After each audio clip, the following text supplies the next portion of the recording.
Alan Wachanda, KTN News.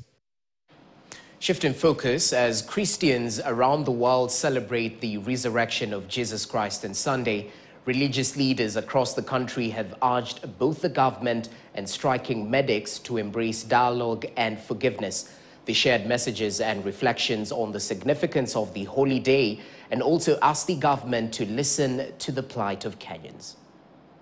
Christians around the world are celebrating the resurrection of Jesus Christ by participating in the Easter service, one of the most important celebrations in the Christian faith.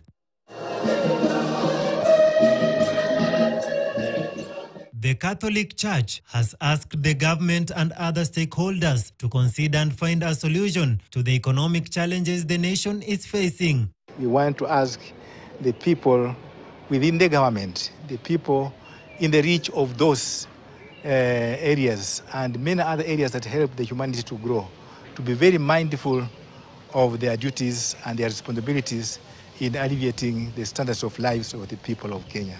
While sharing with Christians a message of hope on the Easter, Bishop Muheria of Nyeri Archdiocese called upon the government and doctors to work together and find a resolution to the ongoing strike that threatens to paralyze services in public health institutions. It is true our doctors have got many reasons, and in fact, they have maybe a worthy cause for their remuneration and their consideration, including our interns who are not placed. There can't be a way. Government and those who are concerned in these negotiations, please find a formula while you look at the final solution whereby our people are not put in danger. The Anglican Church also asked Kenyans to fight the non-Christian values of tribalism and the use of drugs in the country. Habari za ufufuo zinatambia kwamba hakuna uovu ambao hudumu. Kwa hivyo tuwe sehemu ya ukombozi wa Bwana wetu Yesu Kristo na kufanya simulizi mpya wa yale ambao walioanzisha taifa la Kenya kale wakati ule. Maono yao tuyasimulie upya.